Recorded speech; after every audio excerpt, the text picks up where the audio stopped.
Liquidation. Gently pushing antique wire-framed eyeglasses up the narrow bridge of his nose, Leonard inhaled deeply as he scoured the online estate sale listings.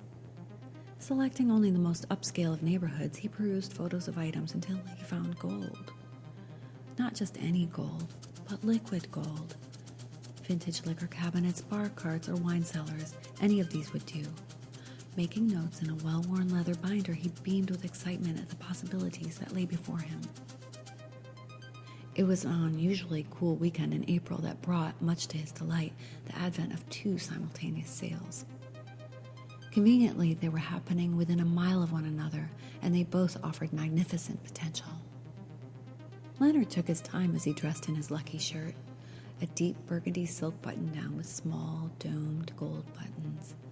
It had been a well-received gift years ago from an older wealthy woman in Vegas with whom he'd had a sordid affair. That was a lifetime ago, but he still associated the shirt with good fortune. Looking in the mirror, he combed back his silver hair with a bit of Brill cream. Smiling with pride, he admired his thick, tall pompadour. At least he still had a full head of hair, unlike most men his age. He had taken good care of himself, considering setbacks that life had thrown his way. His walk-up apartment was small but tidy and dimly lit. Leonard preferred low lighting as it camouflaged the ever-evolving lines on his face. He had been quite a handsome man in his prime, and he chose to believe that his striking good looks had only gotten more enhanced with time. Picking up a bottle of his favorite French cologne, he dabbed a bit along his neck and wrists. Pausing to inhale the rich fragrance, Leonard closed his eyes and sighed with delight. This particular scent always took him back to his days in Paris. Binder in hand, he grabbed his keys from a cut crystal bowl on the counter, checked his watch, and bolted down the hall. He gracefully turned on pointy black ostrich leather boots and darted down the stairs. As he exited the building onto the avenue, a crisp breeze lifted his already tall pompadour to new heights. Walking at a steady clip, he made his way swiftly towards the destination, grinning ear to ear with eager anticipation. 2799 Willow Avenue was the first stop. It was a dilapidated old mansion. Apparently, the family had lived there for generations. A sudden tragedy had forced them to give up the property. Leonard entered the foyer, barely acknowledging the woman who greeted him. Making a beeline for the dining room, he headed straight for the majestic bar against the far wall. Dark mahogany carved wooden shelves stood, fully stocked with various bottles, and a massive collection of glassware. Leonard rudely pushed past a few fellow shoppers who were admiring a set of club chairs. He rushed behind the bar with a cardboard box in hand, laid it on the bar counter, and started filling it up with bottles. He did so methodically, shelf by shelf. When the box was full, he shouted out to whoever was listening, "Box! Box! I need another box! I'm in a rush here!" A couple of boxes were tossed in his direction, and he rapidly filled them with all the remaining bottles on the shelves. Leaving it barren, only glassware and a few sundry items remained. At checkout, he tried his best to be charming, and after some bargaining, he got it all for a steal. Since he wanted to go on to the next sale, he asked if he could store the purchased items there until his return. The saleswoman noticeably rolled her eyes, mumbling, "Of course, Leonard, of course." He smirked with satisfaction. 56 Hummingbird Drive turned out to be a much smaller home, but still very fine, and just waiting for his entrance. Again, Leonard rushed in, took a hard right, and made a beeline to the small bar by the fireplace. Although not quite as grand as the first location, he still found 14 bottles of alcohol, ranging from gin to a fine cognac, albeit slightly cloudy looking. He boxed these up and took them again to the checkout. Here he sweet-talked once more and got the entire stash for a song. He took the goods out the door and headed back to the first location. At this point, it was far too much to carry, so he called a cab and waited outside with the 3 boxes of bottles. Finally home, he lugged the boxes one at a time up the stairs and dragged them into his humble abode. Taking out the bottles, Leonard lined them up on the narrow kitchen counter, organizing them by types of liqueur. He smiled with delight as he examined the rare items he had scored. When he was finished, he picked up an old-fashioned rotary phone and dialed. His hand trembled as he stuttered into the mouthpiece. Hello, Lucia. It's me, Leonard. I've got a haul for you. He paused, listening intently to the voice on the other end of the line. He ran his fingers through his hair, smiling and closing his eyes. Yes, yeah, I got the white chartreuse you've been looking for. Yeah, I got it, the white chartreuse. He held his breath for her reaction, which was better than he had anticipated. He laughed out loud, giddy with excitement. Yeah, I'll bring it downtown along with the gins. I got some good ones, I think, as well as a fine bourbon. Did you proud, ma'am. You won't be disappointed. Promise. He hung up the phone, started whistling aloud as he sorted through the bottles, selecting 7, then, after a pause, adding an 8th. He placed them carefully into one of the smaller boxes and headed out once again. Leonard rode in the cab downtown towards the avenue, hand steadying the boxes of bottles next to him, which he had secured with a seatbelt. It was getting dark by now, and rain had started to fall. The streets shone black and slick ahead. As they reached the run-down warehouse district, he yelled at the cabbie to pull over in front of a dimly lit facade.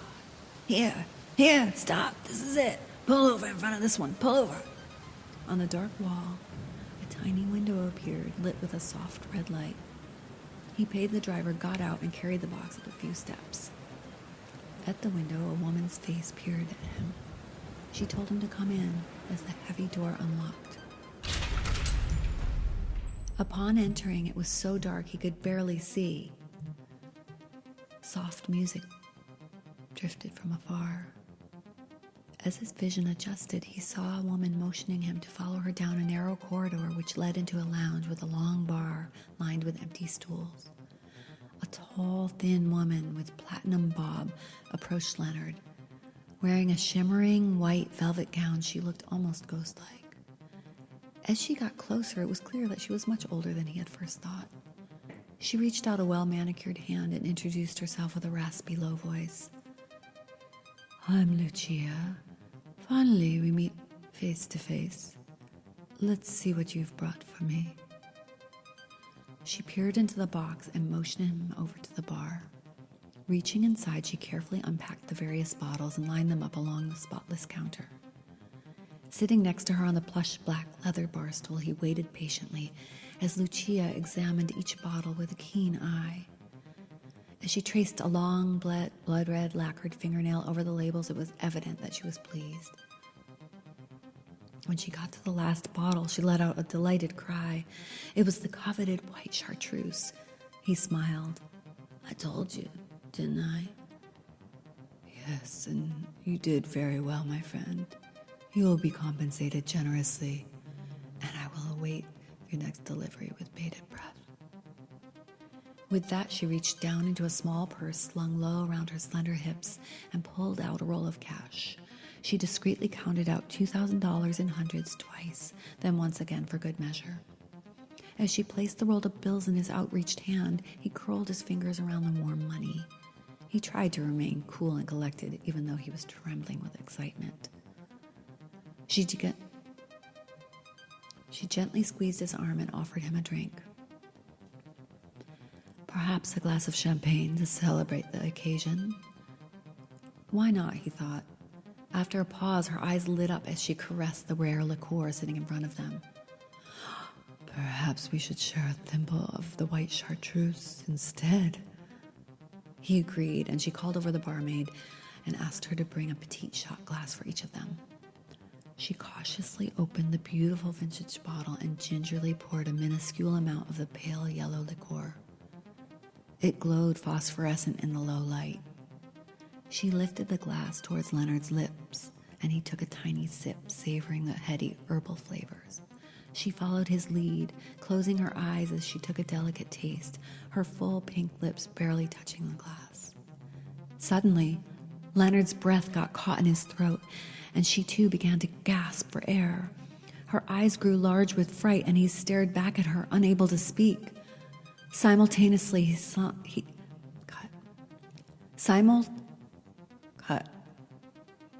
Simultaneously, he slumped forward onto the bar face first, and Lucia slid elegantly down to the floor, a pool of white velvet spreading out from her silhouette.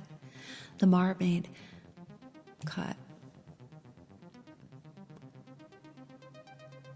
Simultaneously, he slumped forward onto the bar face first, and Lucia slid elegantly down to the floor, a pool of white velvet spreading out from her silhouette. The barmaid and another girl ran over, but it was too late. Both of the bodies lay there motionless and pale in the dim light. The barmaid picked up the bottle of white chartreuse, took a cautious whiff from the opening, and coughed violently. A toxic fume caused her to choke. Apparently, it had been refilled with poison. In fact, shortly after this tragic happening, there was a report that the Willow Avenue estate owner had indeed poisoned his wife shortly before killing himself.